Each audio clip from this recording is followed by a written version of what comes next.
pitch. There you go. I'm sorry. I love the jump, and every time I see it, it reminds me of the jump, and it makes me happy. So you have to put up with it, deal with it. Go ahead. Welcome to the pitch.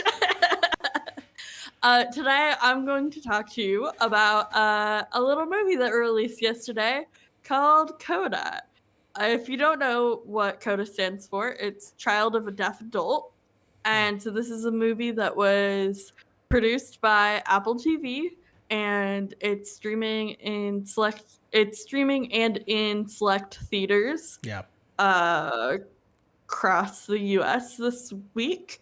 And everybody needs to see this movie. I don't care what kind of movies you like. I don't care. If you consider me as a person who is in your life, you're listening to this podcast, you're on this podcast, which means I am a part of your life. You need to watch this movie. So basically it's the story of a deaf family where the parents are deaf, the older brother is deaf, and the younger daughter is hearing. She's a Coda.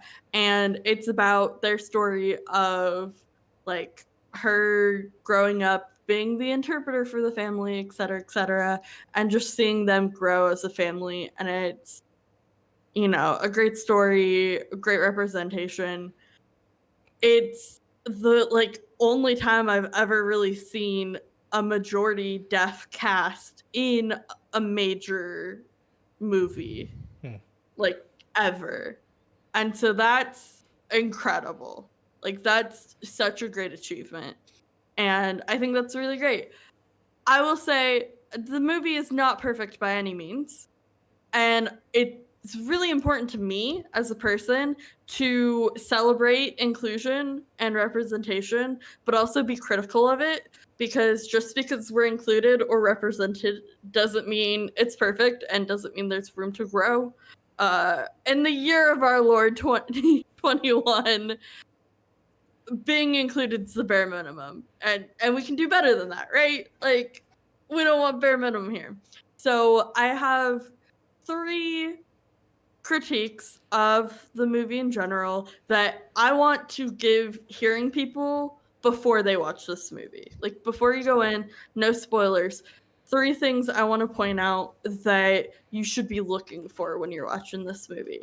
Okay. One of the themes in the movie that's kind of implied is this idea of deaf incompetence, of needing to rely on a hearing person to interact with the world, which is totally the fault of the story. I know the deaf actors probably made this movie the best they could, but those themes are just so common within just hearing culture that, the story's written by a hearing person, so it appears. And I'm not going to say that's a good or a bad thing, but it's something to think about and to recognize when you're watching this movie, is that seeing those themes and how the deaf characters are represented, it's important to interrogate that and come to your own conclusion. Another note is the actor for Ruby, the character who's a Coda, is not played by a Coda, which is a choice. I get that they probably casted her based on her voice, but it's really disappointing to see a character in a role who's supposed to be, very ingrained in deaf culture and signing ASL as their first language, but the actor is obviously had no exposure to ASL before being in this role. And so you'll notice that her signing's kind of awkward.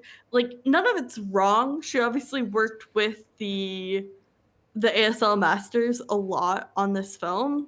But it's just awkward. It's not fluid, which if you grew up with all deaf family, you would be a good signer.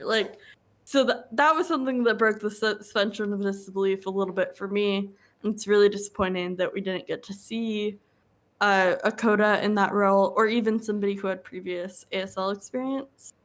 And my final critique of this movie is it perpetuates this idea that deaf people don't enjoy music, which is so absurd that it's comical to me, because there are so many talented deaf musicians. Like, I've played music all my life.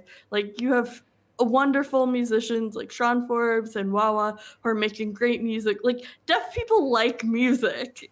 And so it just cracks me up that, like, this is still a common thought and common belief.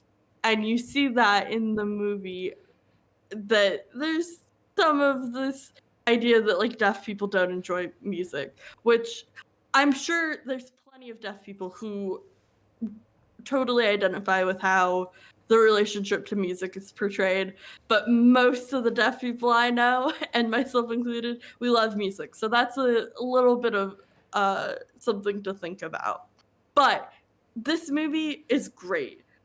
Daniel Durant is one of my favorite actors. He's in this. He's phenomenal. I love him. He's so expressive. His phrasing is just gorgeous, incredible. And one of the coolest things that blows my mind is they were able to secure the fact that every single showing of this movie in a theater is being played with open captions, which means that the captions are just imprinted on the screen. And this is such a huge accomplishment. This is such a win for the deaf community, because I mean, I like going to the movies, but it's kind of a pain in the ass. You have, like, either caption boxes that are super awkward, and they, like, fit in, they take up your I want to talk to you about that. Holder. I used to work at the movie theater, and we would have to give those devices out, and it seemed not ideal, especially since it goes into the cup holder, right? And there's some where you can use it as a cup holder, but it's a pain, and they don't always work. Sometimes the captions aren't turned on for the theater you're in, and so then the movie starts, and you're, like, a couple minutes into the movie, and the captions haven't started, and then you have to leave and talk to people to get them turned on, and it's just such a pain. So the fact that the actors were able to use their platform, use their exposure in this film to advocate for every single screening to be open captioned is incredible. It's exactly what I wish happened with A Quiet Place 1, because I know a lot of folks went into that movie thinking the entire movie is signing, we don't need captioning devices, and then there's that one scene in the waterfall where it's all talking, no signing, and so many people were left out because it was advertised as, you know, having ASL throughout the whole movie. Yeah. And so I was really excited to see this. Such a huge win. The fact that more theaters are doing open captions is just so incredible. No, so that's my spiel. No, that's good, because I mean, there's definitely things given for people who with other languages as well, that device uses for. And then there are certain times where movies that are from other countries, like India is huge in the movie theaters industry, where they'll have the captions on the screen for some of the movies that I've seen when I used to work at the movie theater.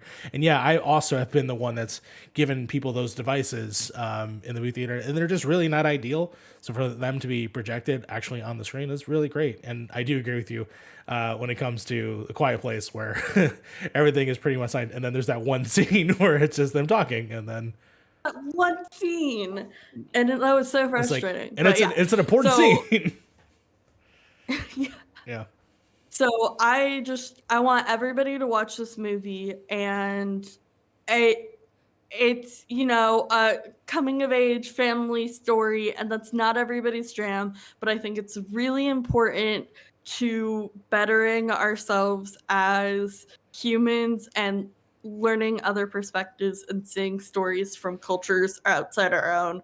So I want all of my friends who aren't involved in my culture to see this movie and learn a little bit more about it. And it's a good movie too. So, like, that's a bonus. Yeah. So I have actually been getting emails about this movie for a couple weeks now that are about actually free screenings. And the only reason why I didn't go was because I thought that the actual like they didn't give you much information because it's a private thing. You're not supposed to like know about the movie. It was like a secret screening or whatever it was.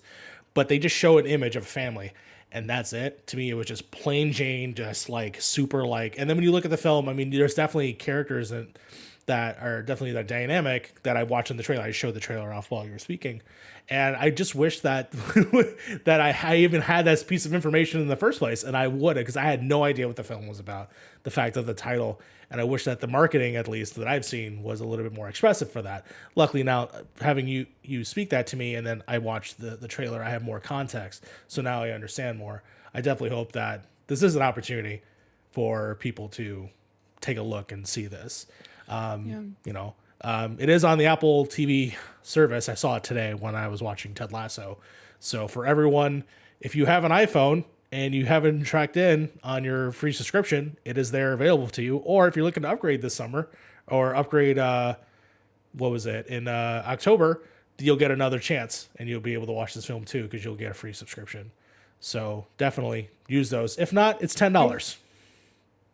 Yeah, and you get Ted Lasso. If you have the chance to see a screening, I know it's in select cities, so it's a pretty limited screening. If you have the chance, I don't. There's no one near me, but definitely if you have the chance to see it in theaters, I would definitely recommend it. Mm-hmm. But if not, it's on Apple TV Plus, so yeah, anybody can nab that free trial. Steal Apple's money. They certainly have plenty of it. Yes, and then after watch Ted Lasso. It's a fantastic show. Yeah. Wonderful. So thank you for that. That was the pitch. That was the TED Talk. Yes, this is your TED Talk. That was my TED Talk. Thank you for coming to my TED Talk. It definitely looks like a movie that I'd be interested in watching. Hopefully it comes to other streaming platforms. I did go to Cineplex. Like, I went to the Cineplex website, which is like the place that we watch movies. I don't know what it's called there. I know you guys have like Alamo and stuff like that, but yeah, it's not available anywhere in Atlantic Canada, which is incredibly unfortunate. So hopefully, because quite honestly, it looks like a frickin' town in Nova Scotia because it's a fucking fishing family, which, like, shocker, that's a lot of what Nova Scotia is. So I am pretty shocked that we don't have it. I know that we're a small province, but come on, like, I'm surprised that we didn't just jump ship and like specifically say like we need to specifically have this. Because they even have things like a fishery board I saw in the trailer, which is something that our province is very familiar with, even though sometimes they make really bad calls and they're really dumb. And I have no more comments on that one, especially with what happened last year. But no, I'll definitely check it out when I do have access to it. I am one of the few of this podcast who does not have access to an Apple device. Shocking. I also don't. Oh yeah, you don't have a fucking Apple device. So yeah, I'll see if I can definitely, let's see. I'll figure it out. I'll figure out Apple TV. Is Apple TV not available in Canada? That's a great in the Canada. The Canada. Not just Canada, the Canada. That's a very good question. If so, I can start a free trial. Let's see. I'm good. You know what, guys? While we're on the podcast, I'm gonna see if I can set up for a free trial. Yeah, fantastic. We'll continue doing what we're doing. Okay. I'm gonna figure out if I can do this though. Yeah, can't wait for the Canada sequel, The Canada. The Canada. The Canada. Oh, I have to make a Canada 2. Yeah. Canada 2. The Canada. Me and Sly got the same jokes. And on that, Canada 2. Thank you, Boogaloo. Thank you, Sly, for recommending Coda. I'll definitely give it a shot. I have been watching a lot of Apple TV lately, and I have now that I have more context, I'll definitely check out the film.